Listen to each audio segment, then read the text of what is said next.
Welcome to X-Men 97, Episode 9 of Cyclops is Waiting for Me, an X-Men animated recap podcast. How are we in the second to last episode right now? I'm JC. I'm Rod, and I'm old and tired. And joining us from Guardians of the Palaxy and Heavy Spoilers, MT. Yeah. Hello, guys. Dude, I am so... My mind was blown at the end of the episode because, like, I did not expect them to totally just strip Wolverine of all of the adamantium cream inside of his body. I called it cream last week on the Palaxy, and they were like, don't ever do that again, MT. I'm like, but like, yeah, Magneto took the cream right out of that man. Just slurped it right out. So we've had an ongoing, I don't even want to call it a joke, it's just a meme for our show, of referring to Sinister extracting Cyclops DNA. Rod has a very specific phrasing for that he loves to say. It wasn't even just for me, right? It was you and Wally together. Yeah, Cyclops semen. Because like in that episode where Sinister's holding up like this tube thing, and he's like, I want to take your DNA, Cyclops. And then later on, Wolverine walks in, he's like, smells like DNA. He's like, that's not hair samples, right? Oh yeah, smells like a regular DNA from hair, and not semen. Totally normal hair. Well, you're gonna fit in great. It's perfect. But no, this episode was absolutely crazy. I do not even know what's gonna happen in this finale. Like, so many things could happen. Obviously, with like the huge tease, obviously is why am I blanking on his name? Because it should be very obvious. Onslaught. Onslaught. Yes, Thank you. I literally just did a bunch of research on that man the other day. I don't think that's going to happen, which means it's absolutely going to happen. Bro, if Onslaught happens, especially, I was talking about this on the Palaxy the other day, like, especially since we got the Watcher the other day, like, if we do actually get Onslaught, I wonder if he's going to be like, hey, who's that bald guy up in space watching? I've now gained sentience because I'm super powerful. And like now I know that like we're part of a multiverse. Like I wonder if they're actually gonna acknowledge the Watcher much like Ultron Infinity did in What If, which would be super interesting. Yeah, it's wild. I think I said it like after part 1 of Tolerance's Extinction. It was like, I have no predictions from this point on because they've just undone anything that we thought would happen. Like even with this episode, I mentioned last week, I was like, oh, something's happening with Rogue, right? She's going to wake up at the last minute and stuff. And then just unceremoniously, he's like, oh, yep, feeling chipper again. Like, Before we get too deep, I feel like we should finish the intro where we give the spoiler warning in particular. Oh my God, yes. I'm so sorry. Cyclops is Waiting for Me is our weekly podcast series where we're going back and watching every single X-Men animated episode we can find. The podcast started with the original 1992 X-Men, the animated series building up to this moment, the release of X-Men 97. So some quick reminders. We're a recap show about an episode that aired less than a week ago. There will be spoilers. And also, if you're just dropping into X-Men in episode 9, like John's friend did last night. Yeah, that was the thing. Insane. Yeah. Oh my God. Why would you do that? If you wanted to meet us for drinks. Yeah. Apparently that was the tax. If you don't want it spoiled for you, pause the podcast, watch the whole fucking series, and then come back. We're currently not sponsored by or affiliated with Marvel Animation, or Disney Plus in any way, except for a couple episodes back with Free Comic Book Day. We actually had like a Disney giveaway, so we had to act out for once. That's dope. They didn't pay us. They gave that to Golden Apple. We just facilitated it. We gave away stuff, and I was right that Andor was the most popular one. That's a whole other podcast. Andor was my favorite of the Star Wars shows, and it was the first. I mean, it's pretty damn good. Don't forget to follow us on social media at Cyclops IWFM Pod on Instagram, TikTok, Threads, Twitter, and Facebook. And of course, make sure to follow us on your favorite podcast services. Now on to the show. Today we're talking about Season 1, Episode 9, titled Tolerance's Extinction Part 2. It aired on May 8th, 2024. I really got to fix the script on that. It currently sits at a 9.5 star rating on IMDb, putting it at number 2 in terms of the highest rated episodes behind Remember It, just edging past Tolerance's Extinction Part 1, which has settled at a 9.4. So it did a 0.1 drop between last week and this week. So first thing, we always mention we watched the episode multiple times. Second watch for both of us is at Scum and Villainy. I do feel bad for the people who watched it at Scum and Villainy because there was an audio issue right as it was starting and they didn't rewind it. So they missed the previously on X-Men coming from the voice of Wolverine. Ooh, interesting. And I felt like that's such a great thing because we know basically anytime there's a previously on, the person who's saying it is having a major moment happen. Right. So it all but confirmed for me what was going to happen based on all the teasers we've been seeing and stuff like that. So yeah, let's hop into it. The previously on, mostly just all the lead up we've seen from this season with regard to Magneto. Magneto is right. The Professor coming back. Nothing too groundbreaking or shocking, especially as it is a part 2 of 3. So you knew it was going to be loaded with stuff from part 1. And then we go into the intro, and I swear I could have heard Rod yelling from across the valley when they showed Storm wearing the new original gear. Oh, and yeah, it's So the combination of like all the best things. We're finally doing Storm right after all the Halle Berry sins. All of her sins that she's never confessed. Yeah, they were just out there. There's no confession needed. Yeah, I mean, it's so epic because, like, obviously the original show, 92, was amazing, and I fully, love that Storm. But this, like, outfit has always been, like, my favorite, and also apparently her powers access hair extensions or something. But she looks great. And so to see, like, that first Storm that I ever saw, and it was my favorite, in, like, the coolest intro, man, I was like, yeah, I was yelling, woke Lucy up. And then the other change to the intro, did either of you two spot it or find it on an Easter egg that was posted online? The Prime Sentinels? Yes. So I only caught it because beforehand someone else posted that they recognized from last week's episode that the humans were in the episode as Prime Sentinels. Right. Interesting. So this one, and it was literally like on the screen for like 6 frames. It goes by so fast. But like I said, I watched this episode the third time, literally just like tapping my space bar to catch every single Easter egg.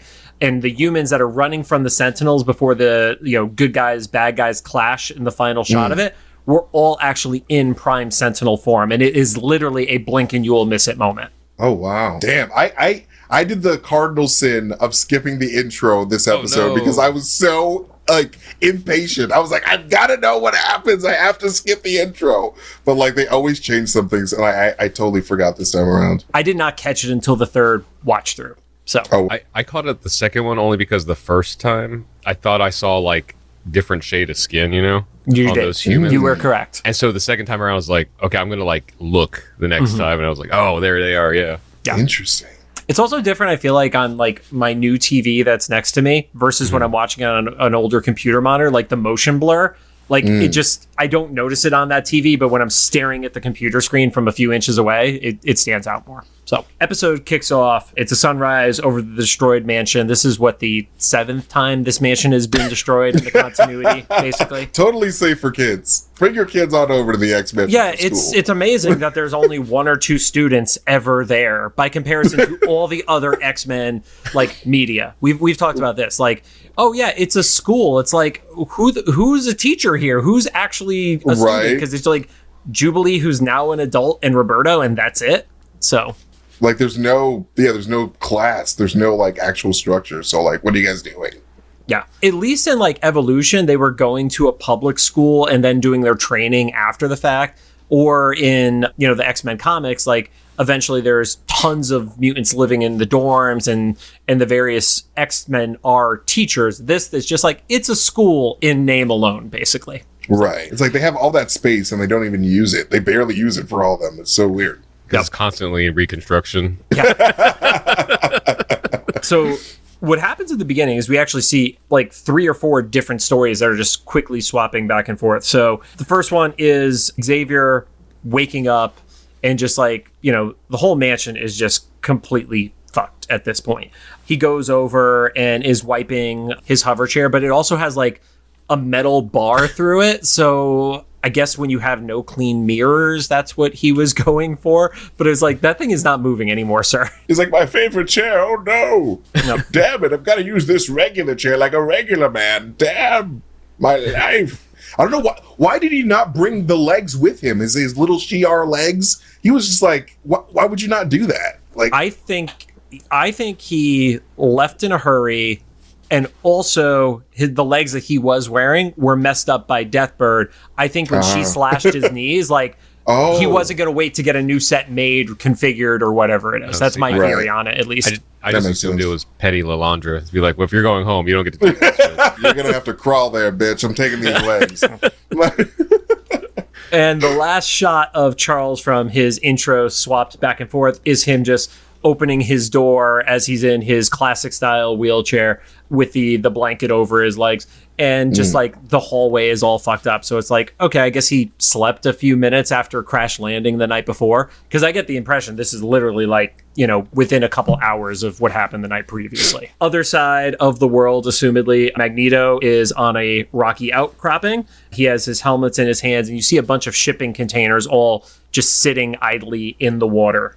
Eventually, he puts the helmet on and he starts rising up what we know is going to be Asteroid M, which the last time we saw that in the episodes for Sanctuary had crashed from space into the ocean. Assumedly, this is just where it landed. The creepiest of the shots, we see Bastion, who is carrying the Prime Sentinel version of his mom, and all the other Prime Sentinels are standing motionless, very much like mannequins, but also he was crying. That was a really interesting moment for me, because I was like, damn, he actually cared that his mom died. Because like, I just figured that he was like, all right, another soldier, who cares? Like, they're all just the same to me. But like, he actually cared about his mom, and like, that was really interesting for me to see. Yeah, it gave him a little bit of a humanizing moment that I wasn't expecting for him, because he also did transform his mom into one of these two. Like, right. He made her a weapon, so. Right. I also like that this kind of implies that there's some distinction between like dying and being deactivated. We didn't see anything that would necessarily be fatal to her, right? More than any of the other primes. I interpreted it as, because he cannot affect the magnetism of the planet, that he can't reactivate her. And I think if you can't reactivate her, that's the equivalent of death if you look at it from a machine's perspective. Right, okay. right. Because he's only really, from what we see in the episode, able to activate regular Sentinels, not primes. So, yeah. Right. Okay. Nope.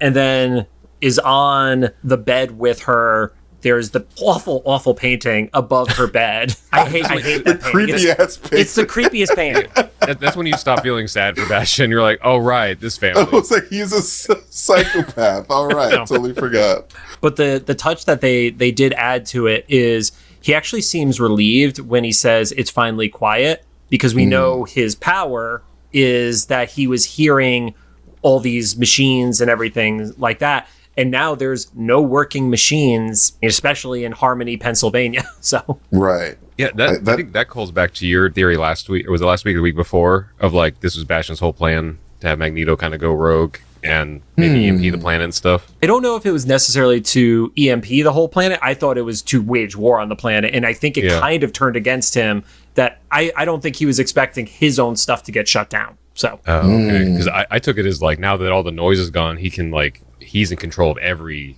technological thing. oh yeah, I could totally see that. Like that, like, and not to keep bringing up What If, but like, that very much reminds me of like Ultron Infinity and like his like quest for quiet in his own way. He's like, oh man, like I'm finally at peace. I've killed everyone. So like, I'm wondering like if there's obviously no link there, but like, it's just really interesting to see how like technology is always seeking quiet in Marvel. I don't know. You say that there's no link there, but Bo DeMaio has proven that he doesn't care if you think there's a link or not. You might be right next week. Who knows? And then the final of the scenes that we see playing out in these cross shots, we see Jubilee and Sunspot, assumedly when the pulse happened, their collars fell off. They escape. They're being chased by Friends of Humanity. And obviously, I've said this before, MT, I don't know if you've heard this from me yet, but when I do my rewatches is when I watch with captions on. I don't watch with captions on the first time because I don't want stuff spoiled for me, which sometimes can happen via caption. But rewatching it, they're literally saying, oh, the hospitals have no power. So we're acknowledging that what Magneto did on a planet-wide level is leading to further death. So, and that's Who knows something what the death toll is? Who knows? Yeah. And as it looks like they're cornered, we see the reveal of Forge and Storm back. Power. I freaking love Forge so much. Like, that is my dude. Like, he's one of my 3 favorite X-Men. Jubilee, Beast, Forge. Love them. Love that dude. So they make the quick save, and then Jubilee runs up and hugs Storm. And I can't say it anyway. She literally put her head in between Storm's chest. Like it's true. I like double checked it. I'm like, that's not her shoulder, is it? No, it is definitely not her shoulder. Like to be fair, I too would openly weep if my head was in between Storm's chest. I would just be weeping happy tears like, I'm home. I finally made it. I'm home. I feel that. And Jubilee doubled down too, because it was like, she sort of realized it, and then she's like, okay, fuck it. She's like, I'm going in. I'm nestling in now. That was like, okay, that was a specific choice from the animation. So all those scenes wrap up, and we see Jean is with Cyclops and Xavier, and she says, well, the world's going to end in about 12 hours, so you guys need to be pretty quick about this. And we get into the confrontation between Cyclops and Xavier, asking why Magneto. Rod and I have gone a little back and forth on this in the past, MT, but would love to hear your perspective as like, did you agree with that being the original decision of Charles? Like, even before he gives his explanation to Scott? I mean, definitely not, considering Magneto's past. I thought, there definitely are better candidates out there to lead the X-Men. Like, his dream of, fostering in, a coexistence with humans and mutants. It's not going to be the radical traumatized villain. Sorry. Even though, you guys were boys for such a long time, and, that's your, your old friend. You shouldn't have done that, Xavier. Right. What are you doing? That's kind of foolish. I don't know. Yeah. That's kind of. I like how the X-Men have turned into the audience of this episode. This is the closest besides Deadpool that we can get to meta.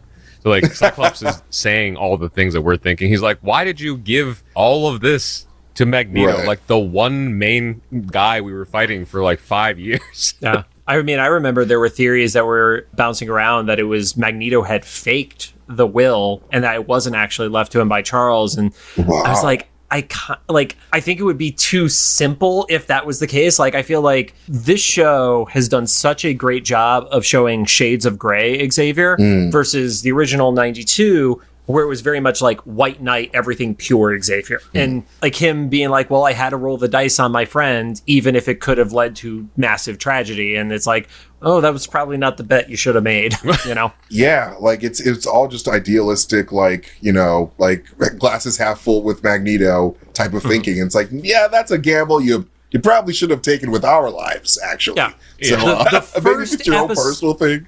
But the first episode we saw with him was him trying to steal nukes from the government in the third or fourth episode of 92. So totally fine. Just casual nuke stealing. No big deal. Yeah. So he gives the explanation of he wanted Jean and Scott especially to be able to be free. And Scott gives the perfect response. It's like, even if we want to be free, we're still on this planet. And when shit hits the fan, we're going to get pulled back in. Sinister was still going to try to abduct our child. When Genosha happens as a massacre, we have to come back for it. Whether or not we're formally on the team, we can't step away because they were his first students. So they feel more attachment to the cause than anybody probably except for Charles himself. Yeah, that dude totally forgot that he just raised a bunch of superheroes. It's he's like, these are my kids, rather than oh no, these are superheroes that can go do their own thing, maybe form their own team at one point, which is what they do in the comics, right? They form X-Force, right? Factor, but yes. Yep. X-Factor, that's right. Yep. That's right. But yeah, it's just come on, dude, let them make their own decisions. And that's what Xavier didn't do. He's just all right, I'm gonna try to play with your fates a little bit. And so he tries to extend his hand to Scott, and Scott just totally cold shoulders him and walks by him on it. He won't accept the apology formally. Scott is not happy with this dude at all throughout this episode. Yep. As he walks through the shambles of his previous home. Yeah, he walks through the wall to the outside. So over in the other part of the mansion, Rogue wakes up and immediately yells for Remy, which was it was interesting that she decided to yell for him because she was literally holding his body. So did she, how much of it did she forget? Was it everything that happened in the last episode? Was she still in a state of shock? And Nightcrawler's there and is no, Trask survived, and he's and the assumption is he's going to say, and Magneto did too, but she instantly jumps to thinking somehow Remy survived. So it's almost like she was not herself for episode 7 is kind of the interpretation for me. It's that blackout rage. Right. Well, Yeah, for and sure. she also, it was acknowledged that there was a scene in between when she confronted Gyrick to when Nightcrawler got to her in front of the Dia de los Muertos shrine. Sorry if I'm saying that phrase wrong on it, where she was having a breakdown. That did not get animated, get put into the show.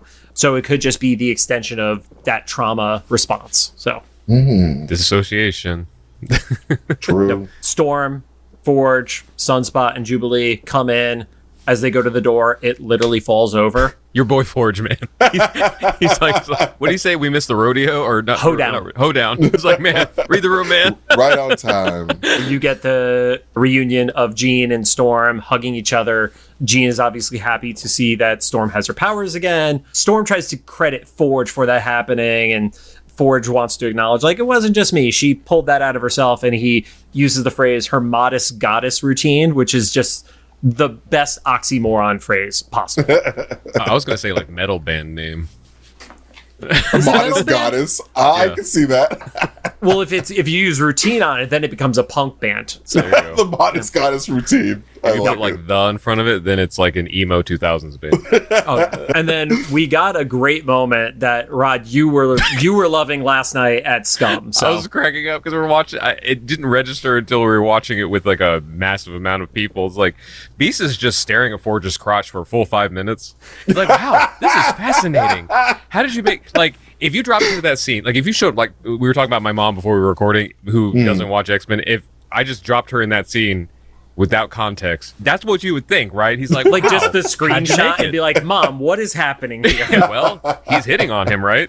That's what's happening. So we do get the explanation. I do love how there are those moments where it's like, well, why does this still work? How does this still happen? That happens like 3 times in this episode. And this is one of them of like, well, you have a cybernetic leg. How is that surviving through Magneto's thing? He's like, oh yeah, I put up a thing years ago just in case. Dope. Oh, how'd This you is figure it definitely out? not going to come in handy later in the 3rd episode. Yeah. How'd That's you like figure that's it all I out? could think of. I thought about it. Okay, cool. That was a nice little nod, yeah. Because isn't that's whole like elevator pitch for his powers, right? If he can think it, he can do it. Yeah, if Pretty he can- much. he just needs the problem presented to him, and that's when he's able to start solving it. Essentially, I feel like there's in like a super capitalist like context, there's a way to like farm that, right? there is a reason why in the comics he has tended to work for the U.S. military. Okay, Yeah. Yeah, I Let me mean, just- like that's what he did in the show. Like he basically made the Sentinel thing for the military. there's mention that they as a group are going to relocate to the old base on Muir Island, which I thought was an interesting phrase because I don't remember that necessarily being an X-Men base unless they're literally referring to it as when they had to have the base for all of 7 minutes in the Phalanx episode. That's the only thing I could think of where they would, as a team, call it a base. One of Xavier's exes lived there, so yeah, that's what. Lived, and it wasn't just a lab full of his exes. they all just meet together. Well, there was an episode in the original series The where it was Phalanx like, episode. yeah, where it was like a lab full of Charles's exes all working together. I was like, that is a nightmare scenario. But there's Comparing text messages. there is also something about that lab because it has been integrated with Shi'ar tech that's why they are able to actually go there, use it, and it's still functional. And then as a group, they start giving the whole like, here's the situation thing. And they reference the fact that there's thousands who are believed dead at this point. I did a little bit of digging as to like what the actual death toll could be if an EMP went off and stayed off for an extended period of time. So any given time during daytime, there's over 6,000 flights in the air. Jeez. So those are all done. Instant. Wow. Assume on a low end, you're somewhere in the neighborhood of like 80 people on board. So right off the bat, you have 48,000 people just from flights. Just falling from the sky, bro. That is so scary. Yeah. Just watching. Oh my God. That's so scary. Not 48,000, 480,000. My bad. And then in the US alone, I couldn't find a worldwide number for this. There are 3 million people who are on life support at any given time in hospitals. So the thousands was an underestimate, is what you're saying. Thousands was a dramatic underestimate. And I think that was probably a choice from the writing team of, we want to show how awful what he did was, but I don't think they want to say millions dead at the same time. That's my read on it. And we talked about this with the Remember It episode. They said thousands died in Genosha. If you look at what Genosha was in the comics, that was 16 million who were killed in that. So I think it was like, oh, there's war crimes happening, but we have to tone it down slightly. That was my vibe on it. So. Oh no, yeah, 100%. It's just so crazy that like his trauma is now begetting more suffering. Like I love when like stories do that. It's like, all right, here's where it's like trauma breeds more trauma. That's a kind of another like a low-key 90s reference too. And like John, you probably didn't see this. You grew up religious too. Were you Protestant growing up? I was more Pentecostal. My mom was. Okay. Did you read the Left Behind books? Oh my god! Not the books, but I saw the movies. That should give me hardcore anxiety growing up. Man. I know of it. You know of them. Okay, so I it's so funny. I was in like the street team for the record label that put out those books, so I got advanced copies and stuff. And we took that shit as gospel, man. Like, so I was like reading this as a teenager. Except like, imagine like reading Hunger Games, but just being told by your pastor that this is gonna happen. Right. Although now Hunger Games might happen. So bro, we'll yeah. Like I had hardcore apocalypse anxiety growing up because my mom was like would always talk about it, and I was like, "Come on, mom." I'm like 8 years old. Like now I'm just gonna think that like all my parents are gonna like disappear, and like everyone that I know is gonna disappear. I'm gonna be left behind. Yeah, those planes falling out of the sky, and the power. Kirk Cameron's in charge. Down. I don't know what's going on. Kirk Cameron's in charge. That's the real apocalypse. That's awful. Kirk Cameron's in charge. Even if you just take like comic references, look at Y: The Last Man. When that happens, and all of a sudden, all of the pilots that are male die, which I think is somewhere in the neighborhood of 85% of all commercial pilots are male. So literally all those planes just began simultaneously crashing. Damn. I'm so bummed out that show didn't work out. Yeah. I really like the comic. It didn't have the vibe of the comic. Like the story was there, but the vibe wasn't. And that Boeing sponsorship didn't pan out either. God damn it. Boeing killed all the men. Killed all the whistleblowers. In the show or the real life? In real life, both. And then we get the additional information that basically all first world infrastructures are in shambles right now too. So it's like, what we've always like predicted, like a natural disaster happens in an area, that area gets messed up. Imagine literally every natural disaster is happening at the same time, essentially. I wonder if Wakanda got affected. I mean, I know that like they're not really prevalent, but like I just wonder what happened to Wakanda. Anyway. Really not. They got Shuri, man. Like, true. She saw that shit coming like a decade ago. But at this point, she would be too young. True, it's the 90s. How old would she be? She's like 4 or 5. I still believe in her. I still believe in her. Tinkering in the womb. I mean, she was in, like, by the time she was an adult, she was recoding like genetics and stuff, right? So like, I don't know. Who knows? Storm goes on to mention that she actually feels the Earth's magnetic field is changing as well. So that shows it. Like I had the theory incorrect that what he did was just like the use of an EMP, like what you would see in Ocean's 11, where it shuts everything down for 5 minutes and then it turns back on. He has effectively like removed the magnetic field. So if it is a scenario that theoretically, if you do not have a magnetic field, the longer that happens, the more it fucks up the planet as a whole, and like essentially could lead to an extinction level event. So 100%. Yeah, that magnetic field is very, very important, especially with solar radiation, bro. Yeah, bro. Yeah, that's one of the main theories on it. MT, I don't know if you ever read, it's like Marvel Dark Ages, I think it's called. I don't think so. Sounds familiar. It came out about 2 years ago, and it is what happens when all electronic technology gets turned off, and like everything basically has to go back to like a steampunk at most scenario. So interesting. It didn't kill the magnetic field, but just all electronics were shot to shit. So interesting. I like that. I had two science friends, one of them with a PhD, try to explain to me what happened here, and I smiled and nodded for 20 straight minutes. I'm a music major. I can count to 4. I was like, okay, sure. What Gene said, like, world will end in 12 hours, that's what I need to know. So you see there's a pin board. On one side is Magneto. Another side is Bastion. I love how it was the, like, roll-fed paper, because it literally had the little dots on the side that it would get fed into the printer. So they were able to pull out dot matrix printer, but nothing else works, so that's good. Gene is basically saying, like, yeah, we need to convince Magneto to reverse this. And that's the first indication that we see what is going to happen with Wolverine at the end of this episode is like, today is only ending one way, and he pops the claws out.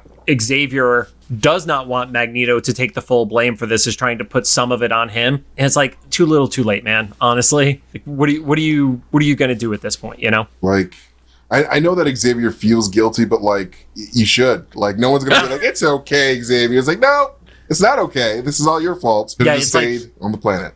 It's like he wants to kind of like be a martyr, but at the same time, he deserves to be the martyr. So yeah, he's like, no, let's get this clear. We know it's your fault. We've moved past that. So now we're trying to fix it. And then probably one of my favorite 90s Easter egg moments of the entire episode is they actually designate Blue Team is going to go and find Magneto, and Gold Team is going to go to Bastion's headquarters in the Galapagos and try to take him down. And with the right leaders, right? 'Cause I remember Storm being leader of Gold Team. Yep. And also the fact that when they do the split of Blue and Gold, Jean and Cyclops are on separate teams too. So they kept that authentic. The only thing that I believe was different is normally Beast is usually on Blue Team. Oh, okay. Yeah. Seems a little on the nose, so. A little too on the nose. I mean, if you want to start criticizing Jim Lee and Chris Claremont, Rod, you can go for it. What has Chris Claremont done for the X-Men? Nothing. What has he done lately?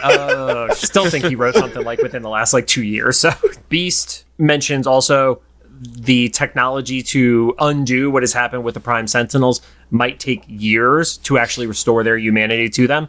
So that does give us further indication that all these people who are stuck frozen in time right now are not dead. I think the only question, Rod, that we were having from the last episode is, well, what about the ones who fell from the sky, probably shattered on impact, and they can't reform because they're deactivated at the moment? Yeah. Oh my God, that's horrific. Yeah, we're horrible people, MT. but so what are the rules there? Like, if they reactivate after that, do they still reform, like Nimrod style? Or they're just done because they got depowered and then fell? Well, it's like you have to reactivate them as Prime Sentinels, let them reform, and then cure them. Yeah. If you do it in the wrong order, then It reminds me of that scene from the Resident Evil movie. Which one? When the lasers cut through the person and it's just like, oh my God, yeah, oh my it's God. just meat cubes. I'm not completely cubes just falling. I'm not completely convinced that Beast actually has a solution. I think he's just buying time because he's like, I don't know what the hell happened. Because he hasn't had a single solution this whole series, right? Not yet, no. Okay. He just got rejected by a robot girl, and that's pretty much it. Right. Like, you dated a racist. A racist robot. Come on, Reese. Actually, during my first watch, I thought Sunspot said way less in this episode, and then as I was rewatching, I was like, oh wow, Roberto has a lot of moments in this episode throughout it. And once again, he was part of the X-Men that became the audience. He was like, didn't you give the whole school to the Magneto guy? And he thought that was a good idea. And also points out, well, what happens when you turn these Prime Sentinels back into people? They still volunteered to have this role. So I do like he is actually wearing his debut outfit from his original appearance in the show, or in the comics, though. It looked right. I was like, thank God. And I was like, I don't know what your other look is, but like, this is your look. This is you. The rich kid with the white jacket look. Yeah. I was like, who is this? I was waiting for Xavier to turn around and be like, who the fuck's this kid? And why does he get to talk so much? What are you doing in my house? Get out of here. Where did you find that uniform? We didn't have one made for you.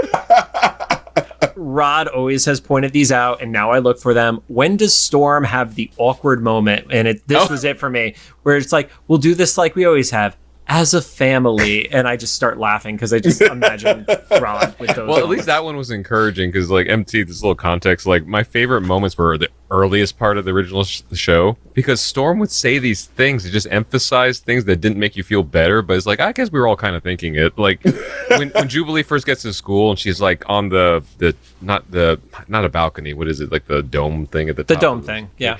And she's like, I'm a freak, Storm, and Storm's like, we're all freaks. Don't worry, we're all freaks of nature. Either that episode or the episode later, Xavier was like, I failed us, and Storm's like, we failed together. It was another episode, but yes, yeah.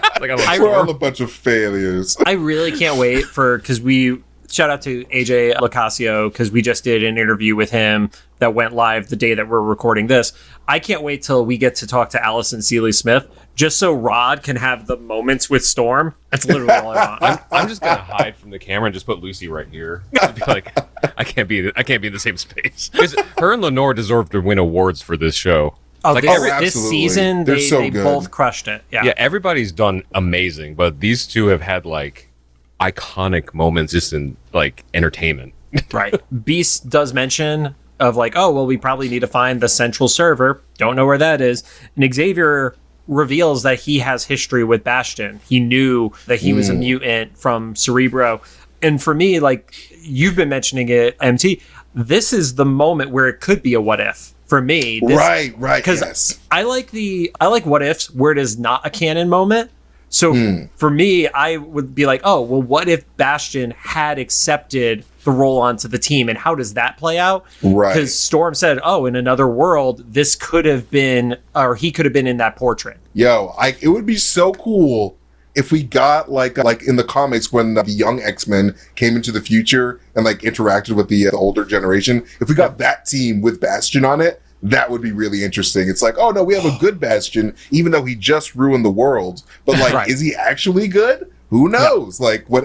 I love conversations like that. Like, especially when we got with Iron Lad when he joined the Young Avengers. It's like, all right, are you gonna become Kang or are you actually a good guy? Like, what's going on there? I'm gonna try not to become Kang. It's like that's not that convincing. Or was it the episode where T'Challa became Star-Lord? Right, he got abducted instead of Peter Quill. And then Thanos ended up becoming like not such a bad guy. Yeah, he was Right. he was a member of the Ravagers, and the Ravagers were not criminals. Yeah, so I was like, I like the idea. It was like, it just takes like one good friend to like talk you off of like being complete. Pretty much. Like that's about it. It's like it's just choices, man. It gives us more reason to not have faith in Star-Lord, basically, is what I'm hearing. Oh yeah, most definitely. Like, Peter Quill just did not do it right by anybody. No. No. We almost screwed everyone over. MT, the more I think about that, the more I think like I would love to see that episode too. And I think my sliver of hope that might happen is that there's so much shared between X-Men 97 and What If is in behind the scenes, you know? Yeah. Like, I think, was it the voice of Captain America was the same in both series? Oh, was it? Oh. It was Captain. Yeah, and they're both under Marvel Animation, so... And we did get that General Ross that acted a lot like Homeboy that just died. He sounded exactly like him. And I was like, holy shit. Like, you don't even sound like Harrison Ford. You sound like the other guy, like the OG. If I did not know that actor had passed, I would have thought they had gotten him for the VO. Yeah, it was like spot on. We find out it's because Harrison Ford just like forbid his likeness to be used. No, that was You're Harrison not Ford. allowed to. I didn't sign on for this shit. A few days ago, we had AJ on, and AJ Dope. voices Han Solo in the Lego games, and he was like, I had to somehow balance between sounding like Harrison Ford but not grumpy, and it's like an oxymoron. You know, like, it was for Happy kids. you're Harrison Ford. Like, how is that possible? And then the scene wraps up with them basically being like, Kurt is going to transport all of us to Muir Island. And that is a power jump from what we know about Kurt in context of the show. It's like, why don't we even have a jet? Yeah, can't he just transport us both to space and to the Galapagos at the same time at this point? Right. So Come on, bro. before they take off, Forge and Beast are working on a neural scrambler, which is what they used to stop Jean mnemonic scrambler, which is what they used on Jean to kind of depower her as the Phoenix. And then Bro. I love this scene. Please go for it. Well, like, I was just going to talk about the bracelet in general, because, like, they reminded me a lot of the bracelets that we saw in Multiverse of Madness used on Doctor Strange and Mordo to neutralize their magic. And I'm like, hey, I wonder if, like, this is, like, the same technology that, like, you know, that timeline just, like, went through a similar thing, or I don't know. But, like, yeah, it's really interesting to see. What was it, Storm, that had, like, the really negative reaction about, like, using it? She was like, no, we're not using it. As soon as it was like, oh, we could use the same basically neutralizer technology, and before he even finished the sentence, her eyes go, the lightning cracks, and they're like, okay, cool, no neutralizer We're technology. not doing that. Okay. Sorry, Mom. Well, I like that Forge is the one that said that. He's like, okay, no neutralizer technology. He's like, yeah, they've been in a relationship for a few months. Like, you can tell, you can tell they've been boning in the desert. They know each other. Like, If I make this neutralizer tech, I will not get laid for at least a month. So it's not being made. and Beast is only into my leg. We then get the most awkward scene of the entire episode where Rogue is standing on the dock and the professor comes up and then says the most out-of-pocket shit he could have said in the entire episode. What did he say again? He basically was like, I thought Gambit should have been buried here. And it's like, who the fuck are you to say anything right now, dude? That's so funny.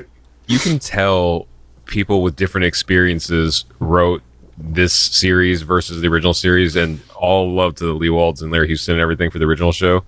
But like, we always suspected or like got hints of Professor Xavier in the 92 animated series being privileged and coming from that place, and they just like really don't hide from it here. Like everything he says in 97 comes from some place of privilege in one way or another, whether it's like sci-fi or like kind of IRL, you know? Yeah. And then Rogue proceeds to, be like, he was the most Cajun man I ever met. What does that mean? I don't know what that means. So she then follows it with basically being like, it wasn't about, he was always trying to escape it, but he also was made up of what was in the past that would come along with him, and you carried it into the future. So that was kind of like her explanation of like, no, in the end of the day, he was still a swamp rat, and that's where he should be buried kind of scenario. And then from a meta perspective, it's also much easier for somebody to rob his grave if needed, if it's not on the grounds of the mansion. Just saying. True. That thing happening. Yes. Yeah. Wink, wink. Yeah. You mean Rogue taking his body? Because I don't mean Rogue taking his body. I mean somebody's going to take his body. I know. Wink, wink, wink. So, Mr. like, A-word.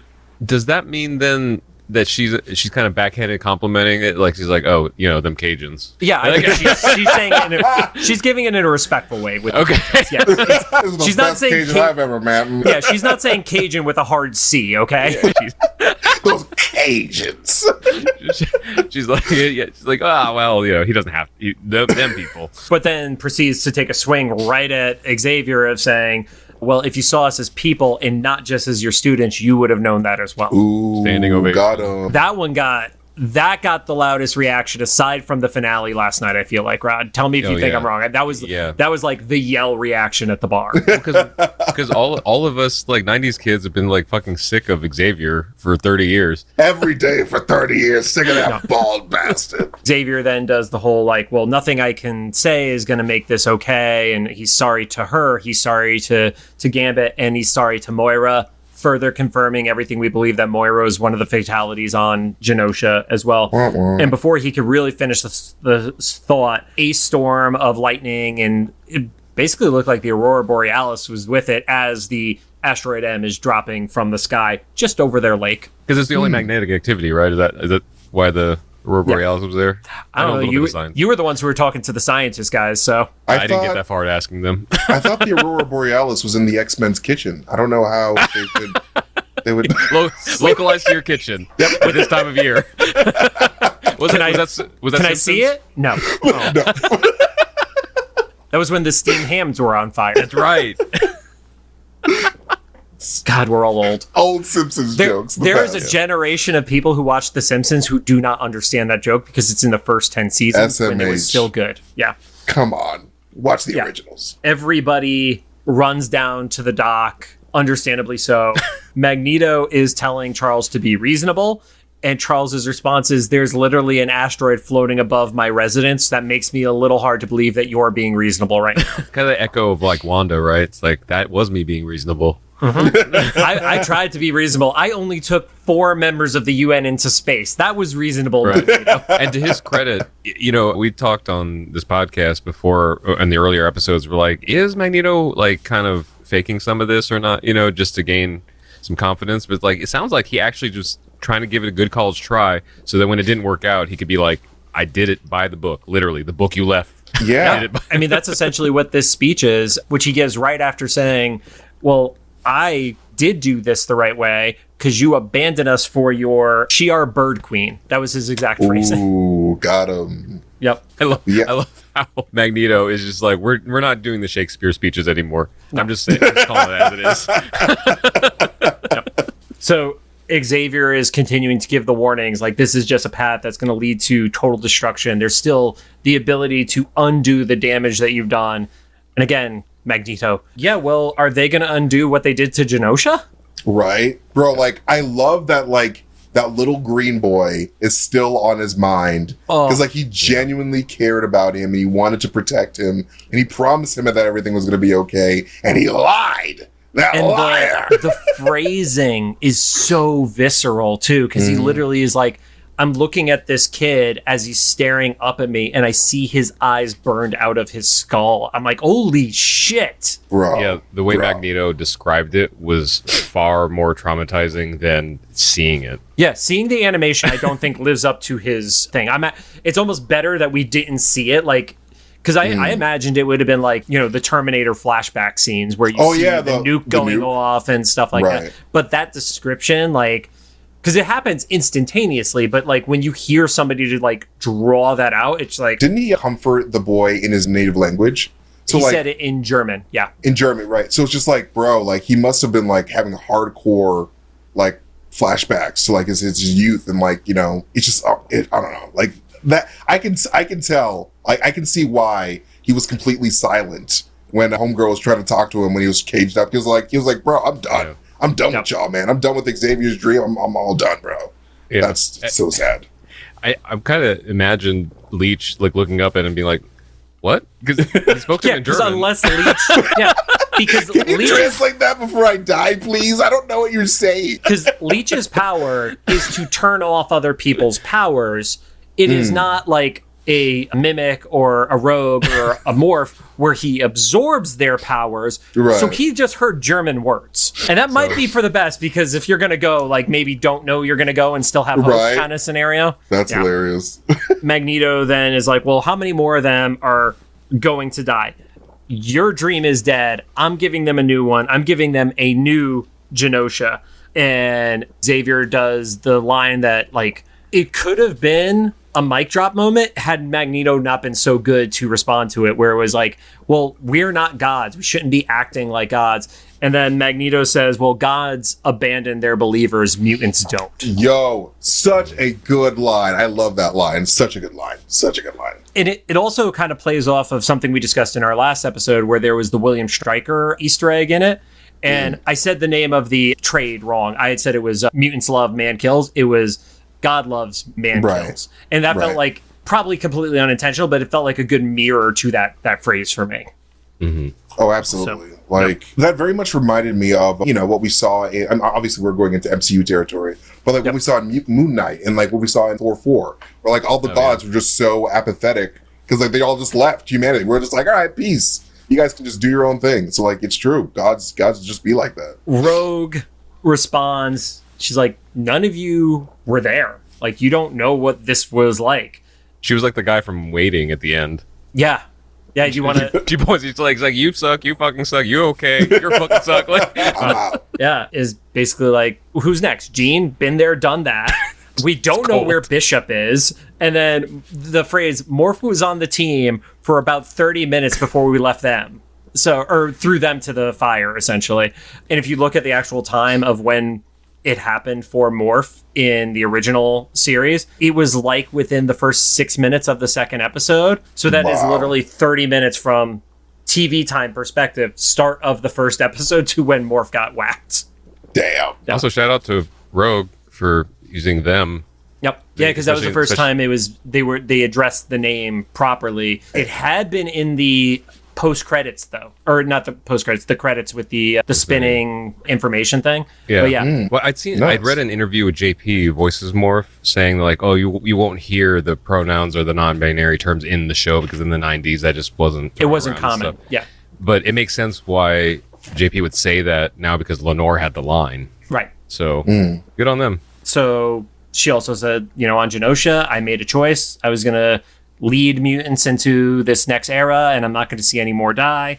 And then Roberto starts to head off as well, and he's like, yeah, my mom turned me into Sentinels. Like, why would I stay for this? What's left for me here? And Jubilee says me, and then he keeps going. That was like that's not good.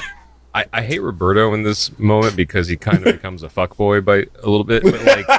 But I like that it gives Jubilee teeth. Like, I think we see her like quasi-villain origin story, you know, because she's been a happy-go-lucky 90s kid, and this was the moment she became a woman, you know, like, because Roberto, like, as much as I understand that your own parents like betrayed you, but like, you just learned to fly 5 minutes ago, and you decided to join a team where your only other teammate woke up from a concussion like 3 hours ago, and you're going to take on all the X-Men. And you're also joining the guy who, like I said, show says thousands, real math is in millions. That's a choice to jump that quickly, too. To side with that guy who's most likely going to get tried for war crimes. Like, what are you doing, man? Nuts. Absolutely nuts. But I like how like they make Roberto and Jubilee match up, because their powers are very similar in the sense that like they're both light based powers, but like I like how Roberto's power has like a little bit of darkness in it. So like thematically, it's like, all right, I join the dark side with my light powers, and you just like super pure, like bright, naive, bright side powers. So I like that. So we hop over to Muir Island, and in case you didn't remember, it is in Scotland because the music makes sure that you know it's from Scotland. It's like how much bagpipe can we put in this without being offensive? Yeah, and I think they found the right balance to it. You get a shot of a hangar, you see two blackbirds, and then it was so quick, and I'm not going to pause it during my initial watch through, but it was the Wolverine Mutant Cycle. It's literally what the toy was called, from the original Toy Biz run of the action figures in the 90s. It's the one that literally has like the claws in front of it. It's dead center in the shot. Trying to sell them action figures again, bro. They need to re-release that, because I know like me and my brother would be two sales automatically right there, because I told John, like, I can't remember if we had it or my brother just clipped out all the pictures of it to like and just post around the house. Around your house. So my parents would get it for him, and my brother and I talked on the phone the day after the episode, and I was like, Peter, did you ever get the Mutant Cycle? He's like, no, Mom and Dad never bought it for me. I was like, that's a bummer. So I did say I was going to go back and do a little bit of digging on that shot in particular. You do see another Porsche is in this because Scott needs multiple Porsches. Partially covered by the background jet, you do see what looks like a Rolls Royce, which is Xavier's original car from the comic books and such. That's what he was originally driving around in. You see one of the hover chairs, and there's a blue hover chair next to it, which I couldn't find reference to in the comics or anything like that. You get the Wolverine motorcycle from X-Men Evolution, where, you know, one of our favorite ongoing jokes is the romantic scenes where Wolverine and Sabretooth can smell each other over distances.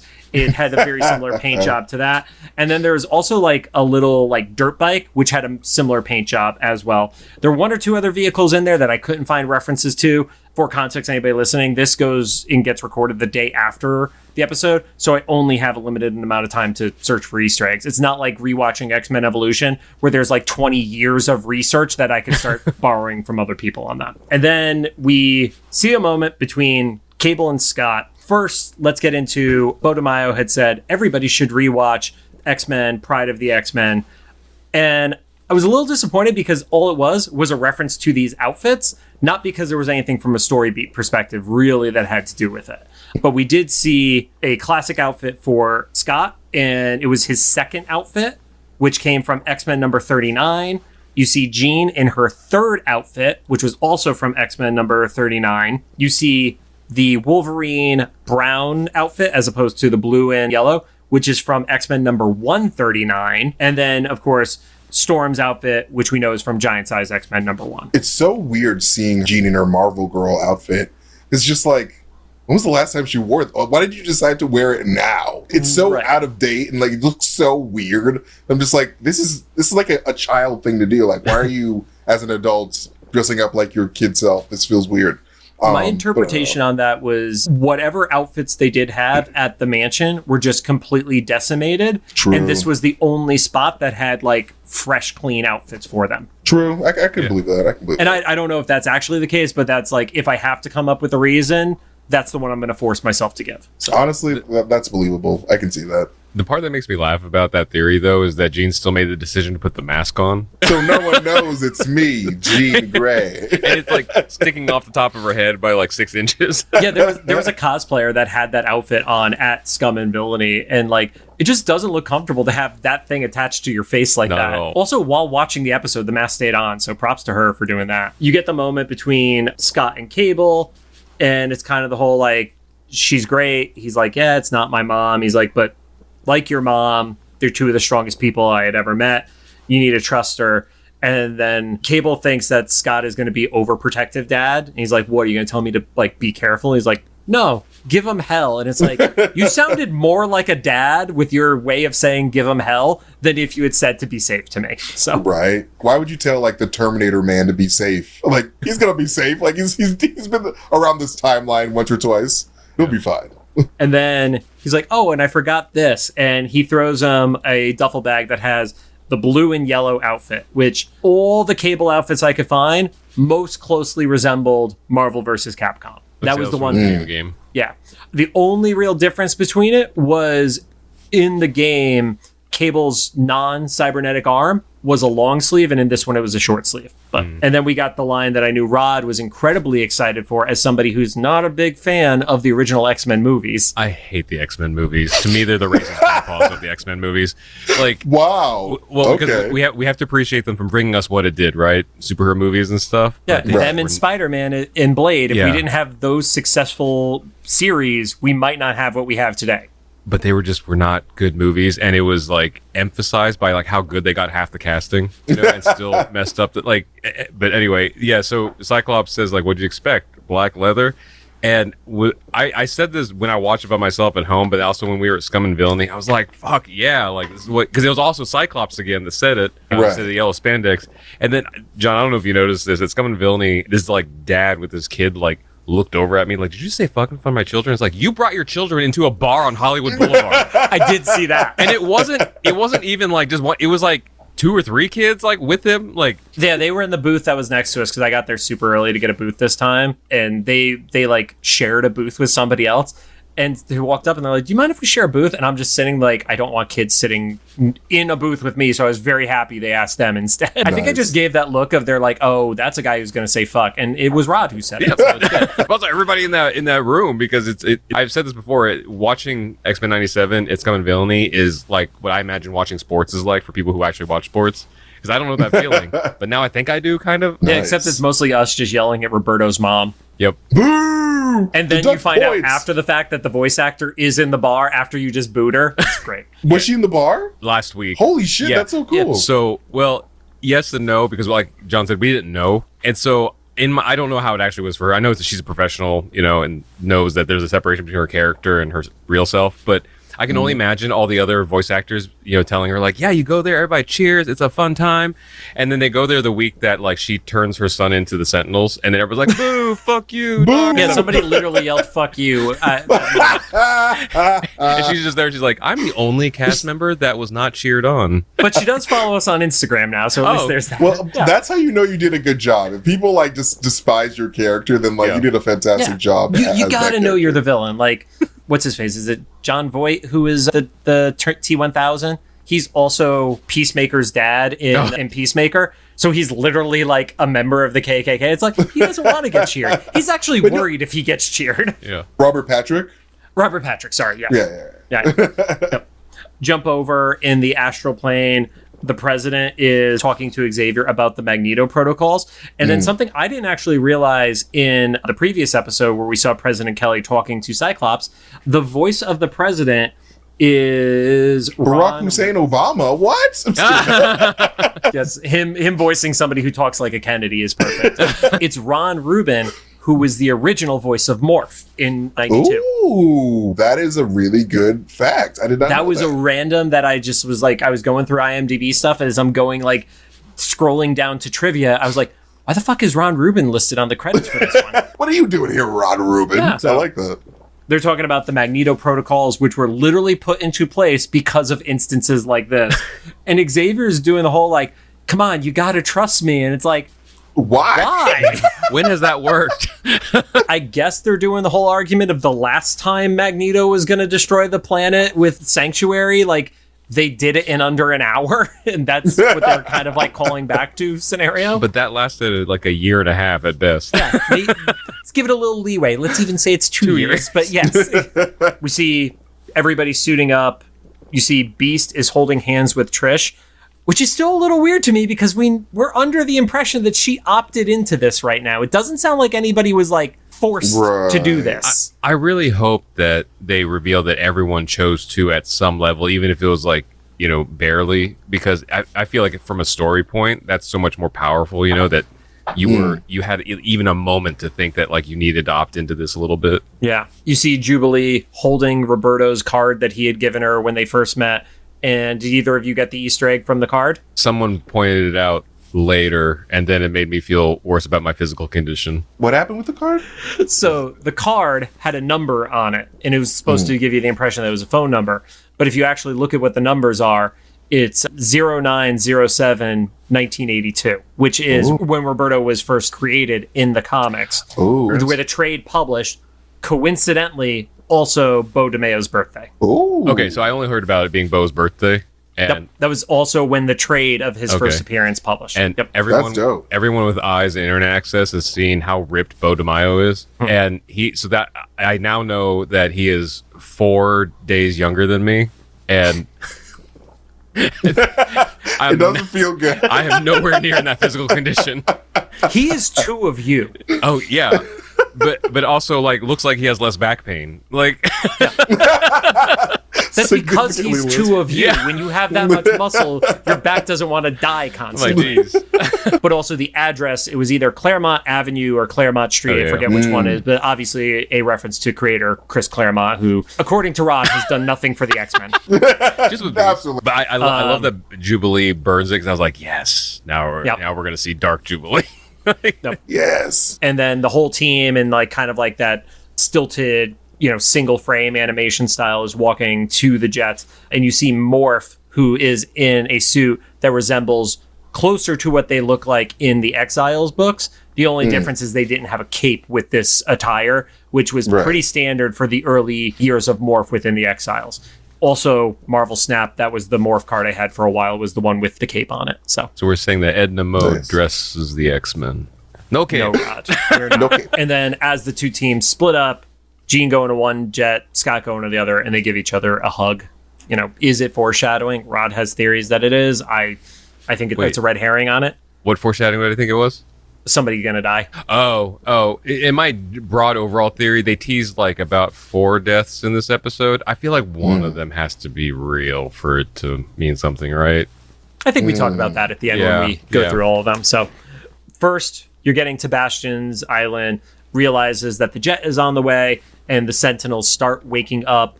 And rough count, just like manually like tapping on the screen, I came to roughly 30 that appear to be there. Don't know how many there actually are on the island, but there's at minimum 30 are shown on screen. So, damn. Yep. Which normally it takes 2 to 3 X-Men to take down a single Sentinel during certain fights. So, overwhelming odds is obviously what we're going for. And then to your point, Rod, about the X-Men being the audience, Morph is like, if there's no power, how is this being controlled? And Forge is like, oh, it's the technopathy. And I'm like, thank you guys for addressing that. Like, even if it's just a total MacGuffin as to how it happens, at least they're giving us an explanation, as opposed to it just happens and there's nothing to back that up. Right. I think this was the moment where I connected with Bastion saying it's quiet now. I was like, oh, so he likes being the only one that can control technology now on Earth. Right. And it's his own technology, not the technology doing it by itself kind of scenario. Storm and Jean have a little bit of a moment where it's like, we're going to draw their fire. We're going to split up the party. Jean doesn't want to do that. And Storm is like, no, we're going to do what we always do. And it's believe in each other. And that was one of the most Storm-ass lines possible. But also, she dropped some truth there, too, though, because she was like, all this change, nothing changes. Everything stays the same. We keep cycling between, like, we had, like, 5 minutes apiece and then 6 months of war, and here we are again. Yeah. nothing ever ends well for them. True. They have the great, like, encouraging lines to each other where it's, may they mind your weather and may they weather Oh, your I mind, love that back and line. That forth. line was pretty cool. It That line was pretty really cool. fantastic. Writers' room like high-fiving each other. Oh, absolutely. They Like they literally, landed a ship on the moon. It's like, yeah, we did it, guys. Yeah. if they were not in a physical writer's room together, they hopped on Zoom to high five on Zoom. Yeah, this is probably during like the later stage of lockdowns. They're probably like out like on the lawns like with sticks, like, hey guys, like tap. No. So 4 of them drop out, and then you see Bastion has basically created this empty city that looked like it was kind of like out of the 50s because it had multiple diners and a bowling alley in it and stuff. Bastion is talking through the Sentinels' voices, and I bingo card, never would have had a Hulk transformation on my Yo, 2024. that was one of my favorite moments of the show. I'm like, yo, I can't believe that he just doesn't stay in this form. Just do this all the time. This is the best one you got. Was I the one that made that dumb prediction a couple episodes ago? You made that prediction, and then a mutual we had messaged me that it's like, oh yeah, this is going to happen because they were also the one that predicted the Doctor Doom appearance. Okay. And I just shot them a message. I'm like, who do you know on this team? Because he's like, Because a couple episodes ago, I was joking at the end. I was like, what's the dumbest prediction I can make for the end of the show? I don't know. Morph turns into the Hulk, and somebody can listen to one of the previous episodes. I said something about Morph turning to Hulk and wrecking shop. I was like, that's never going to happen. yeah. Damn, he did it, man. But the difference was, if you notice, Morph wasn't doing everything themselves. Jean was holding on to them telekinetically. Yeah. And there was the blue circle to help propel them as the fight is going on. Yeah. So yeah, it was Morph attaining some of the physical attributes of the Hulk, but not the totality of the Hulk's strength. Interesting. So Morph was kind of a green bullet in a way. Yeah, gets to do the Morph Smash.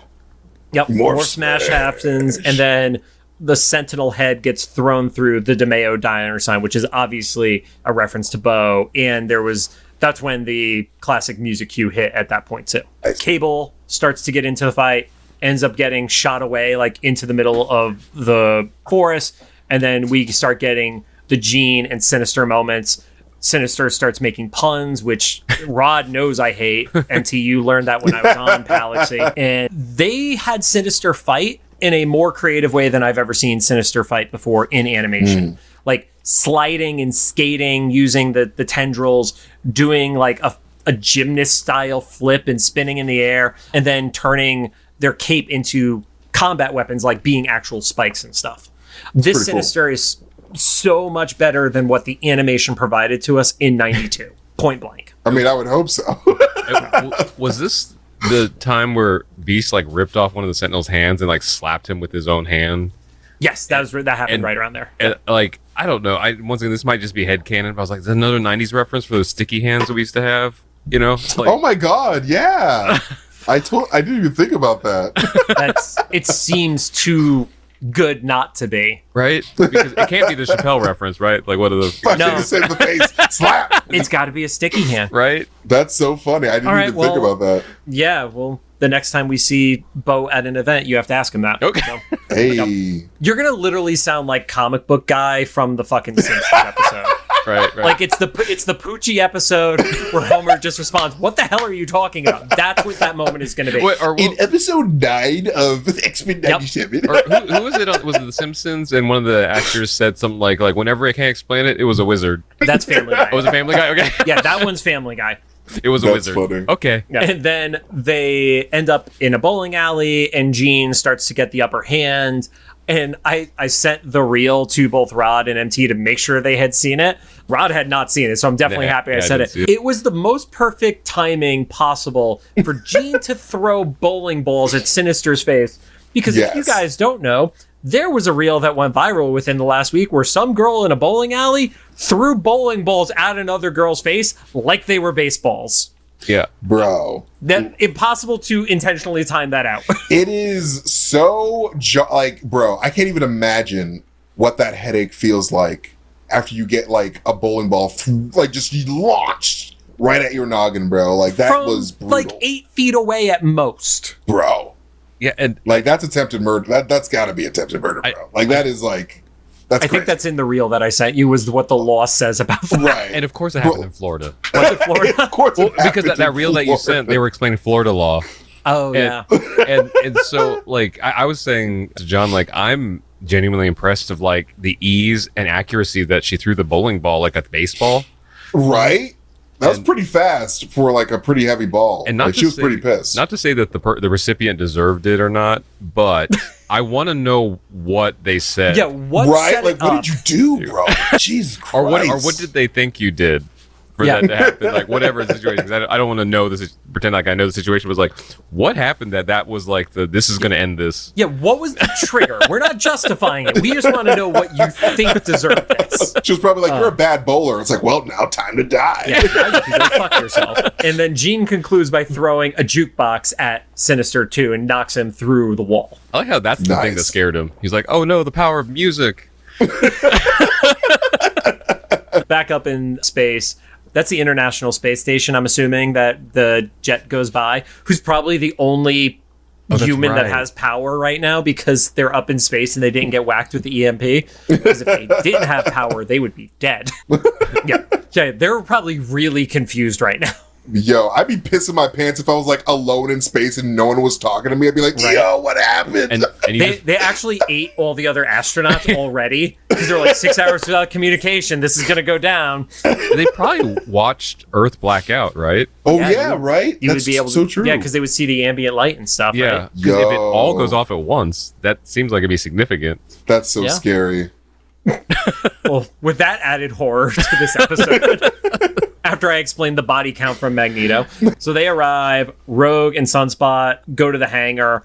They rip the door open, and the blue team is obviously not there because Nightcrawler teleported them. I love Why Rogue's not? reaction to, damn it, Elf. I like the realistic dialogue now from the X-Men because it's not this like original show on Saturday morning where they're like, it's like, gosh darn it, like you know. The fact that they could actually say damn and it's not an Yeah. issue is pretty fantastic. We're almost hitting a threshold where maybe it's going to get to be too much because I feel like they leave one in every episode now. Probably. Damn. As soon as you get a shit in there, that's when it's going to feel too much. That's when it's going to be overboard for me. I would have loved to hear Wolverine be like, "Are you shitting me?" Like I think that would be a really great moment. Or I at the end of the episode, just screaming "fuck." Yeah, Fuck this shit. I would love if he just screamed fuck when he got all the adamantium. Yeah, just one long fuck. He's like, fuck! Yeah, it echoes through the end credits. While the X-Men music is playing, you still hear it. It's like, fuck. the Newton brothers are So- like, "This is the most awkward remix we've ever had to make." It's our legacy, huh? Okay. Inside what is effectively Magneto's throne room, which is built out of sentinel heads and a hand and such, the confrontations start. Wolverine is like, cool, we're going to skip the gabbing and just go right into this fight. Yeah. He makes his charge, gets intercepted by Rogue. Again, the emphasis of, there are thousands dead. And Magneto's like, well, what about the thousands more that died in Genosha? Whose lives were worth more? And Brooke stopped Wolverine because she's like, "You were playing to kill." I'm like, "What did you think was happening here? Right? Like, What- we're what- not, like, playing around. Like, what was the end scenario of this? That you were gonna have tea together at the end of the like what?"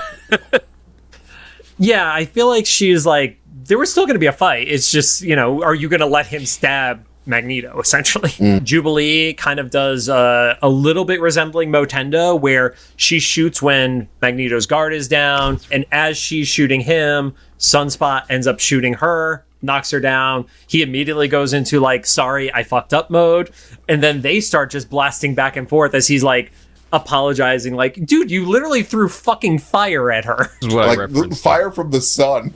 Yeah, This is what solar powered fire. This is what I referenced as Roberto becoming like a fuckboy moment. He's like, sorry. I was like, dude, like pick something and stick with it. Like, Seriously, man. Like, come on. Another amazing moment. Magneto's like, I've been dreaming of this for years, and just turns to Xavier and is like, I just always want to say these two words. And then he covers his mouth with metal and he's like, shut up. I'm not going to go as far as saying Magneto was right, but I agree with him right now.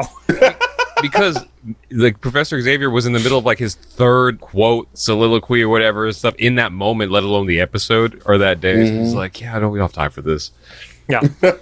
Scott is shooting at Magneto, and Xavier telepathically is saying, we need to remove his helmet. And Scott's like, well, what about all the Prime Sentinels that are going to get reactivated if you do this? And Xavier doesn't really have much of a thing other than, we have to trust Gold Team. It's like, that doesn't feel like a safe bet right now. It's like, I like how this show very much tests the power of like, you know, like the 90s, like, let's just trust each other and everything will be fine. It's like, just sometimes things might not be fine. And like, we fuck up and like the world is in danger. So like, I love this writing. Jump over back to the island. Sinister, quote unquote, runs into the room, is like, oh yeah, they're breaching our defenses. We have to get out of here. And immediately Bastion's like, bullshit, and just downs Morph. It's like, Sinister would literally never risk his own life. I think he says like, know your role too. Which this was that prime territory for know your role, because that was when The Rock was like really starting to take off too. So really loved that from a timing perspective. Beast comes in, tries to do a bunch of flippy shit to get the collar onto Bastion and is not successful. And Bastion ends up holding it. And that's actually the last we see of Bastion for the entire episode. There's like 3 minutes left and there's no Bastion scene after this. So this is definitely, well, I say definitely no prediction. I can't have any predictions. In a normal world, I would say this is where we pick up the next, in part 3. But for the way this show is going, I don't know. We can see the Avengers. I'm not sure what's happening anymore. So in the air, it looks like Storm and Forge are doing pretty well, and they actually have like a cutesy like smile at each other moment. And of course, the jet immediately gets shot. Storm starts to make the save. She ends up getting shot and just dive bombs into the water as a smoking jet is flying into the distance. But we do not see it land, and we do not see explosions. So, like we've alluded to, there are lots of potential deaths happening here right now, but there's not a single body yet. Yeah, so. And I don't even count the Storm dropping into the ocean as a death, because if Storm dies in the canon of this show by drowning in the ocean after all of that, I will personally physically assault some of the writers. Like, so I can't count it. That's not even a possibility. Jean is on the beach and Sinister is giving more voiceover, like she's hearing it in her head. And it's like, oh no, I'm just waiting for you to bring me what I want. And that's when Cable shows up, shoots Jean, and then we get the diamond form on Cable's head showing he's under Sinister's control. I don't remember that being a thing in the past until the recent Sins of Sinister event that happened. Like we saw it with Madeline, but I don't think I read a comic where Sinister used that as a way to exert control over people. MT, do you remember seeing that in the past before? I do not. Yeah. No, I don't know if that was just a new thing, or I mean, I didn't read a lot of the original like X Factor run. So it could have absolutely happened there, and I just missed it personally. So yeah, I don't know anything of that myself. So to you guys, was that implying that Sinister like implanted that into Nathan as a baby? Yes. Okay. For me, that's exactly what it was. Is I think it was also, we talked about what does Sinister want from Bastion, and in the last episode, it was kind of implied like, oh, it's going to be this whole like group of mutants that he could do experiments on. I think it was kind of one of those things of like, Bastion is like, I will get you Cable, the baby that you experimented on. Sinister wanted Cable to use as a weapon against Apocalypse. So like maybe that's still on the table there. Yeah, to be the perfect weapon that he makes his whole like, you know, super race out of and such. So Jean tries pushing back. It's like, oh yeah, you know, you're being controlled just like your mother was. And she starts using her telekinesis, literally rips apart his gun. Cable says, well, my mother, like you, was a world-class telekinetic. That thing doesn't tend to skip generations and then immediately starts blasting back at her. Jean reaches out through a psychic rapport to Scott. Scott sees everything.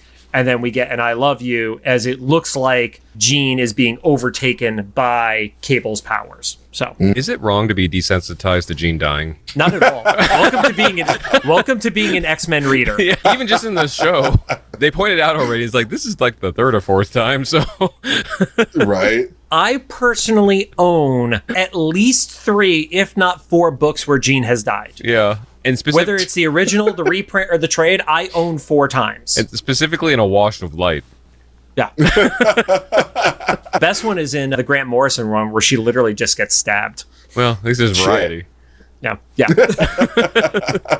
So up in space, Wolverine is holding on to Magneto. Magneto uses his magnetic blast, and when that happens, the helmet is in Wolverine's hands and lands in front of him. And that's when Xavier goes in, starts to telepathically try to take over Magneto, which does not look like it's a good experience. He's lots of screaming and in pain and all that stuff. And then Scott does the Star-Lord moment because for his girl, he literally is like, you need to stop. We need to give them more time. Yeah, I was confused by that. I couldn't tell if he actually thought they needed more time or he just wanted to stop Xavier from doing something he thought was going too far. I think it was he wanted to give them more time because they needed to shut down Bastion. Mm-hmm. And if they didn't shut down Bastion and you turn the planet back on, then all those Prime Sentinels come back and the gold team gets decimated on Earth because Bastion obviously calls everybody back. Mm-hmm. All that said, he's definitely in an emotional state and probably not thinking the most strategically right now.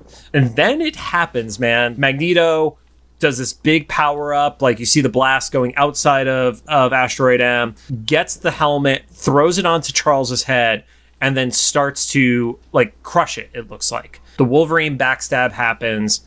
It comes through, blood on the chest. Specifically, it was on the right side. I think that was very intentional to show that it wasn't dead center where it would have pierced his heart. So you have plausible way that it wouldn't instantly have killed him. And I'm just like, oh, Jesus. Like, as soon as he said online, read Fatal Attractions, I knew this scene was coming, candidly. Wolverine says to Magneto, you know, been in a lot of wars, and it's usually the brave who die first. And Magneto takes this as, like, I don't have to hold back anymore. And he says, finally, this is over. And then we get a shot-for-shot, slow-mo as hell recreation of what happened in Fatal Attractions, where, like, those last scenes, it's like you literally see the adamantium slowly oozing out, and, like, effectively, like, it's a frozen moment in time as you're seeing it play out. Or as MT said, adamantium cream. Yes. Nope. Suck that cream right out of him. Literally, so, like, I feel like Magneto got to do a lot of things that he's been wanting to do for a very long time today, and I'm happy for him. He shut Xavier up, and he took all the cream out of Wolverine. It's like, that's it. Like, if I'm at Magneto, and I know that there's a metal man with metal claws out there, I'm like, why is he still alive? Like, I should have taken care of this man a long time ago, bro. Like, come on. Yeah, I think it was, he always was holding back on killing Xavier's students for Xavier's sake. Right. That's all of them, though, because it felt like Magneto was ready to just off Xavier. So Wolverine was if we're going to do the comparisons between MCU and this, like, Wolverine was Thor, right? Like, should have gone for the head. Right. And, right. And yeah.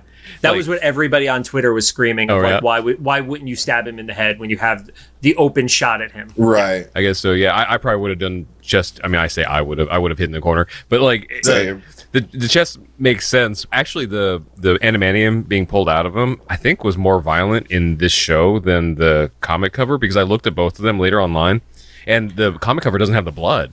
So X-Men number 25, the shot itself, there isn't blood showing, but that's the one where it's the shot-for-shot recreation. The cover is Wolverine 75, and that's where they toned it down a lot because it looked like it was like spiking out of him, but the skin was still over it, so it actually wasn't even breaching his skin on that cover. So. It's funny. As you said that, my friend Max, who was with us last night, just texted me that picture. No. With the spike. No. Everybody's summoning each other. Yeah. And if you want to see what a bar full of grown-ass adults and 2 children's reaction to that was, it's on our Instagram. And maybe on our YouTube. Who knows if Shorts is working yet. Yeah. It's funny because I think we both thought it was going to be a huge reaction, and it was, but it was silent first. And then the credits came on, and everybody's like, what? It's also because, like, you know, we're so conditioned, especially with the original show, of like, as an episode ends, it would be like, to be continued, and that kind of stuff. Here, it was just like, moment, black, credits, and it was like, what the fuck? So it was like, honestly, those moments are the best in my opinion. Just like the silence of like shock, and then like, oh my god, I want more. Like, that is what a good TV show is meant to do. It's like, all right, you got us hooked, you got us in suspense, and now, like, hopefully they wrap it up strong as they've been throughout this entire series, because this is probably the best thing that Marvel Studios has ever written or produced, in my opinion. Like they really just like everyone was like, hey, can Kevin Feige actually do the X-Men? Like, can he actually do it? Like he's proven. He's like, bro, I haven't even done it in live action, and I've already like knocked this out of the park. So like, it's gonna be so good in live action, man. I cannot wait. I kind of worry that this fucked up the curve for the MCU because the MCU already had such a high bar expectation. You know, even if you did like the X-Men movies, I think everybody agreed that they should have been more than they were. Oh yeah, for sure. And so like the MCU just had such high expectations, and now this is like unreal. Your literal, like, I know it's animation studio is a little bit separate, but like your company can produce this story that will just seize audiences for like a couple months, and now you got to do it with real people. Good luck. Like, yeah, like that's why I really do believe that, even though they're saying over and over again that like there's no crossover between this show and like the live action Marvel, that like they've done such a good job that like they're just gonna do it anyway. Like they're just gonna bring them on over and introduce them to the narrative, because like you can't. I don't know if they can outdo 97 with their live action. Like they can get close to it, but like there's just so much history with like the original show and now this. Like it's just, you might as well just like bring them into the fold. I don't know. Just have them in. I think I kind of agree with your best friend MT James Gunn that like what this show, the reason the show's so good is because it's so different and it's just doing its own thing. I think like if the MCU doesn't just copy this straight up, it just, the only way it has a chance of succeeding is just to do something completely different. Yeah, I agree with that sentiment. I think that's the only problem is if you take this group and you just say, hey, here's the live action transformation of them, you get so much more baggage. But if it's like, you know, the Wolverine comic accurate costume that is happening in Deadpool, for example, it doesn't have an X-Men 92, 97 vibe to it. I think that's why that works. I think if you try to do the one-to-one, it becomes like even more loaded than it already is. Yeah. Well, it might be better if they tried a one-to-one than, because you know what would probably happen in normal like Marvel Studios fashion is they'll try to make like an adaptation of this thing that was successful, and that's let's do another Dark Phoenix saga. Oh my god! Oh my There's god. not to do it again. And get the same guy that I've never met the man, but like how do you move forward with your career after messing that up twice? Before we get into predictions for next week, any final thoughts about the episode? Anything we missed from either of you guys? No, I think you hit everything. Pretty great job. Yeah. No, I just think that this episode was fantastic, and I just hope that the finale can actually hit the landing, because, you know, Marvel Studios does have a tendency lately to not necessarily stick the landing sometimes. So, you know, hopefully Marvel Animation can be the exception here. But yeah. All right, so, because fuck all predictions I've ever had, until you go first, what do you think concludes this season? And then what do you think is a crux of next season? I think, and then this is like, you know, weird, but like, you know, I honestly think that there's going to be a crossover with What If. I think that like, because this is Marvel Animation, and like they have their own thing going with, like, they started with What If, and like, you know, they have X-Men 97, they basically teased some stuff with Spider-Man in that last episode.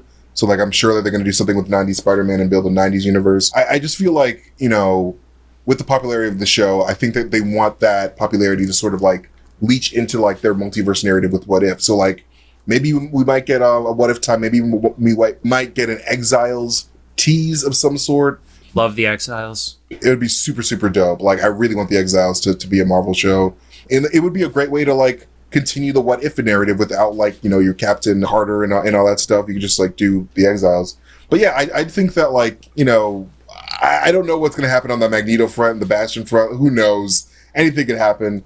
But it would be really cool if like this was the bad ending universe. If like this was just everything bad happened and like we lose Xavier, like we just, and like, you know, it's the Magneto was right universe, and that, like, I don't know, like people just like follow Magneto more so than Xavier. But I don't know. What do you guys think? What do you think is going to happen in the finale? Rod? I said this last episode. I don't think I have any like reasonable predictions because of how many curves this show, like the show's shown it has like no boundaries for where it could go. The only thing that I kind of like think might happen is what I kind of mentioned before was they teased like 4 or 5 deaths, and I feel like one of them has to amount to something, even if it isn't a full-on death. Like, I know that they won't have the gall to kill Wolverine, although I would give them a standing ovation if they did, because this series has already proven that the story is so much more interesting when they don't focus on Wolverine. But even if he's like depowered for, halfway through next season or something, that just might be more interesting than seeing what we've always seen. I don't know, who, Jean's for sure not dead, right? She's going to come back for the 20th time. Right. And then Forge, once, like you said, we didn't see it crash and stuff, but there was just too many things that were teased for it not to amount to something. I thought I didn't know Bastion before, and the only kind of minor prediction I had about him ended up being pretty wrong. I was telling a friend, oh yeah, I think it might actually be Nimrod that is evolved from this thing, and I just did not. I guess John mentions this to you guys. I did not see Sentinel STD in the cards for Bastion's origin story in this. So I don't know. My hope though is that some closure happens, and it's not a complete see you in a year. Right. Yeah. I mean, I think because they'd only originally gotten approval for a single season. And then as that single season was going through the animation process, they found out there was going to be a second one. So I do think you get some sort of whether it's mid-credit stinger or even just pre-credit stinger that is going to lead into what the next season is. I don't think you get a full massive moment. The one that online is pushing towards is that Xavier going into Magneto's mind is what leads to the creation of Onslaught, which I don't really love because I don't really have a lot of affection for the Onslaught story. I just never have, candidly. But at this point, I can't say anything is off the table, especially with the setup that we have from the Fatal Attraction story. But I also don't think it ends with oh, here's the big reveal that it's Onslaught. I actually think we get some sort of end of season teaser that has to showcase Apocalypse in some sort of tease, because I do think that is how we get Gambit back within the next season. Yeah, Apocalypse has been teased too much, not show. Apocalypse and Phoenix, they've shown them too much to us to not do something with that. Yeah, and we've also still not found out what's going on with Val. We don't know what's happening with Mystique. And Mystique has kind of become the Mephisto of what WandaVision was. Because every week it was it's Mephisto, it's Mephisto. No, Agatha, you guys fucked up. Yeah, and then I still find it funny from the opening credits, we have not seen Avalanche or Pyro the entire season. Oh, yeah. Yeah, I don't think they're involved in the finale. Watch them walk on frame during a battle next episode and then get shot, and that's it. The post-credit scene of the entire season. It's hey, we're here. Bye, guys. Thanks for watching. They're like the Mr. Poopy Buttholes of X-Men 97. No. We just see them in the end of every season. Yeah, you're still hanging on to see what happens to me. Oh, boy. Yeah. I think if I have to give a prediction for what happens to end all this is there is the triumphant moment of defeating Bastion, and I think there is a split of the team. I think it's not full-fledged schism story, but I do think that there is the people who are going to stay and the people who are going to leave because this isn't worth it anymore. Yeah. Right. I have a feeling that we might see the death of Rogue, because she went really far this season, and she is grieving Remy a lot. So I could see in the finale that Rogue dying and just having a gravestone next to Remy and just being all right, now we're together, which would be really sad, but especially I could sort of see it happening. Apocalypse digs up Remy. We'll take this one and leave you in the grave. Goodbye, bro. But yeah, no, anything can happen. I'm very excited for next week. Yeah, I will share next week's Scum and Villainy is not doing their standard Wednesday night watch through. So anybody who's listening to this on Monday when it gets uploaded, Scum is not doing the Wednesday night event. They are inviting people to come by and watch it at midnight on Tuesday. Rod and I are not going to do that. Fuck that. One, because we're old, but two, I want to watch this and be able to hear it, which, don't get me wrong, I love watching the reactions of seeing the show with other people, but, there were certain moments that, had I not watched it at midnight the night before, I would have had no idea what was actually, being said and the emotion of those characters, because it's, I had to rewatch Spider-Man No Way Home as soon as I could, because the first time I saw it on opening night at the Grauman's Theater, it was literally impossible to hear half of what is said during that movie when everybody's a sporting screaming. Event. Exactly. So, MT, before we close this out, anything you would like to remind our viewers and share? Oh, yeah. If you guys are interested, I work at full-time at Heavy Spoilers. So youtube.com/Heavy Spoilers is where I'm at primarily, but I do have a podcast that I host with my friends. JC was just on it. Thank you for popping on. It's the Guardians of the Palaxy podcast, where we just talk about nerd stuff in a really fun, goofy way. We don't really take ourselves too seriously. But yeah, that's where I'm at these days. Thanks for having me on, by the way. This is really fun. And you and Paul are killing with heavy spoilers because you're insane people. Like I feel like the breakdown episodes come out as soon as the credits start rolling. Like I'm like watching any given show that's being covered by you guys, and the credits start rolling, and I get the notifications like they already posted. How was that possible? I'm actually working on Kingdom of the Planet of the Apes. I just saw that today, and I'm working on that video. So like that's what I'm doing right after this. I thought you were going to say episode 10 of 97. We're like, wait, you're working in the future now? But yeah. Well, again, thank you for having us. We'll drop links into the description. And thank everybody listening for joining us. If you have any thoughts, make sure to drop them into the comments for either the YouTube upload or the official Instagram post about this episode. Also, comment on Spotify, because that's a whole thing that's there too. And if you like what you heard, we appreciate a rating on the podcast app of your choosing. You can find us at Apple Podcasts, iHeartRadio, Amazon Music, Spotify, YouTube Podcasts, and CastBox. And I can't believe next week is the finale. That's so crazy. Time flies when you're having fun, man. Or crying. Lots of crying. Yeah. Or being traumatized. It's fine.